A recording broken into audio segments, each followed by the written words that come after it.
Hello, today I'm looking at Majjhima number 85, which is entitled the Bodhirajakumara Sutta, and that's translated as to Prince Bodhi. Now, the location is in the Baga country at Sumsu Maragiri in the Berakala Grove, the deer park.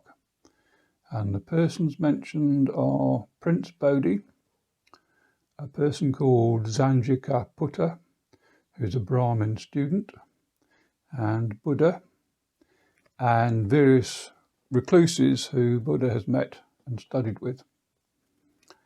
So the sutta opens with Prince Bodhi requesting that Zanjika Putta go to the Buddha, pay his respects, and invite Buddha to join them for the next day's meal. And this Buddha accepted. So the next day, Buddha proceeded to the Kokanada palace for alms. The palace that was newly built was decked with white cloth and filled with fine foods for Buddha and his followers. And although Prince Bodhi went out to meet Buddha, Buddha refused to step on the white cloth, even though asked 3 times to proceed.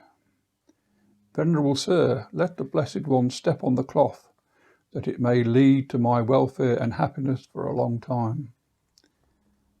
But at Buddha's request, the white cloth is removed. And so Buddha entered the palace with his retinue of monks for the offered alms. The prince, after personally serving Buddha, asked Buddha, "Venerable Sir, we have thought thus. Pleasure is not to be gained through pleasure. Pleasure is to be gained through pain." Buddha replied, before I became enlightened, I too thought this." Buddha then relates his experiences when trying to find enlightenment, his time studying under Alara Kalama, and his time spent studying under Uddaka Ramaputta. Now, this is all related in Sutta 26.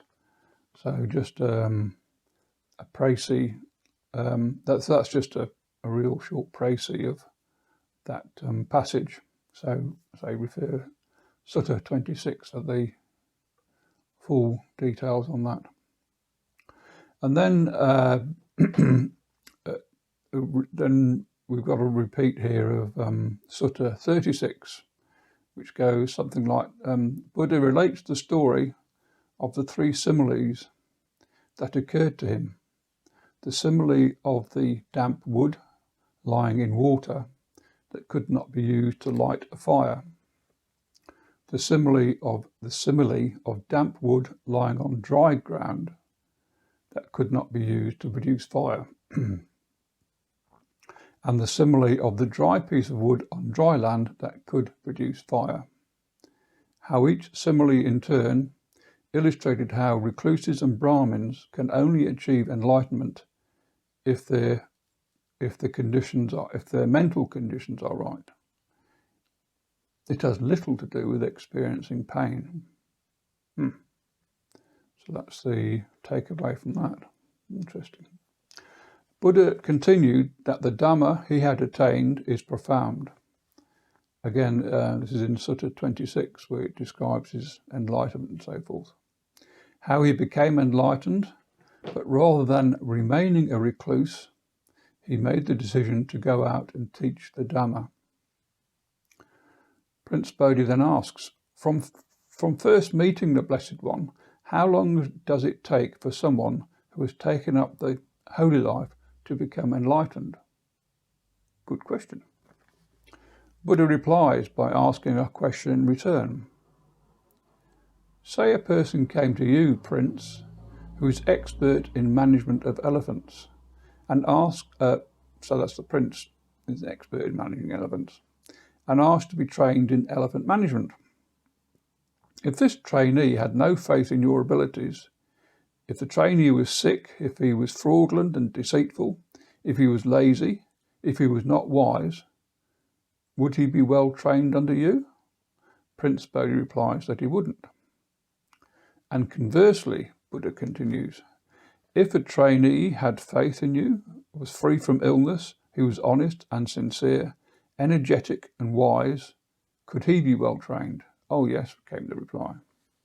So too, if a bhikkhu or monk has the 5 factors of striving, that is, he recognizes that Buddha is accomplished, fully enlightened, perfect in true knowledge, that the bhikkhu is free from illness, he is honest and sincere, he shows himself as he actually is to his teacher and companions, that he is energetic in abandoning unwholesome states, and is steadfast in cultivating wholesome states, that he is wise, possesses wisdom to understand the destruction of suffering. These are the 5 factors. So when a person has these 5 factors, finds an enlightened one to guide him, it might take 7 years to realize enlightenment. Or it might happen overnight. Prince Bodhi then compliments Buddha on how well he has explained the Dhamma teachings and how it is possible to become enlightened overnight. But the student Sanjikaputta then said to the prince, you have said how well the Dhamma is proclaimed, but you have not asked to go to refuge with the Dhamma, with Master Gautama.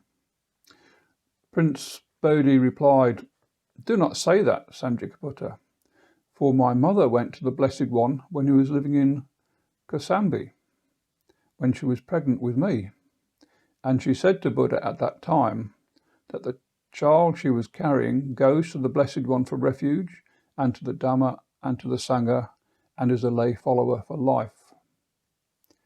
And when I was newly born, my nurse took me to see the Blessed One, excuse me, and again committed me to be a lay follower for life. So now, for the 3rd time, I go to the Blessed One for refuge, and to the Dhamma and to the Sangha of bhikkhus.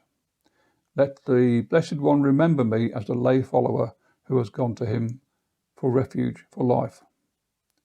So that's end of Sutta number 85, the Bodhirajakumara Sutta. Thanks for watching.